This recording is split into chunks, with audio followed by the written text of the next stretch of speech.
आज मैं आपको बताऊंगी कि राजनीतिक का हाथ कैसा होता है। बहुत से इंसानों को शौक होता है कि हम राजनीतिक में जाएंगे या नहीं जाएंगे, ये जानने की उत्सुकता रहती है। पर मैं आज आपको बात बताऊंगी, 10 निशान ऐसे बताऊंगी जिसमें राजनीतिक का आप पता लगा सकते हैं कि हम राजनीति में जाएंगे या नहीं।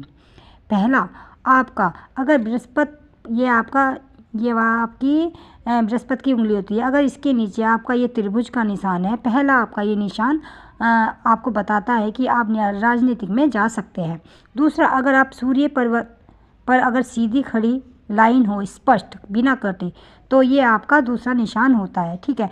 एक आपकी भाग्य रेखा होती है, अगर आपकी भाग्य रेखा सीधी ऐसे ही चलती है और इसमें कोई इस प्रकार के कोई कट नहीं होते, तो आप राजनीतिक में जा सकते हैं। ठीक है। अगर आपकी कोई, ये आपकी उंगली है, अगर आपकी तीसरे पोर तक पहुंचती है, तो आप ऐसे में ये स्थिति होती है, अगर ये उंगली लंबी होती है अच्छी खासी, ये आपकी रिंग फिंगर से थोड़ी यहाँ तक पहुंचती है, तीसरे पोर के हाथ तक पहुंचती है, तो ये आपका चौथा सिम्टम होता है। ठीक है। ये आपकी फिंगर सीधी होनी चाहिए, बिल्कुल सीधी। ठीक है।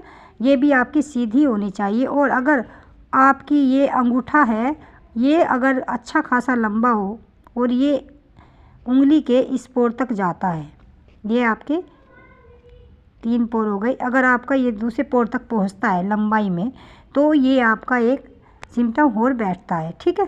तो आपका अगर ये जीवन रेखा है, अगर जीवन रेखा से सीधी रेखाएं ऐसे जाती है आपकी, इस तरह से 2-3 शाखाएं निकलती है, तो ये भी आपको बताता है कि आप राजनीति में आजमा सकते हैं अपने आप को।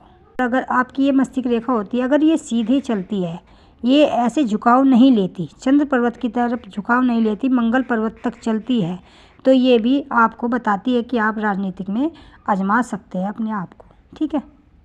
अगर आपके हाथ में ऐसे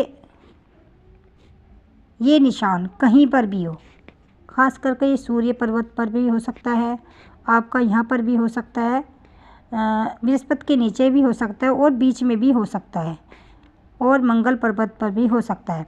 अगर ये निशान, ये आपका स्टार का निशान होता है, अगर आपके हाथ में स्टार का निशान है, तो ये भी आपको बताता है कि आप अपना राजनीतिक में आजमा सकते हैं आपको, खुद को इस लाइन में आप सक्सेसफुल रहेंगे। ओके।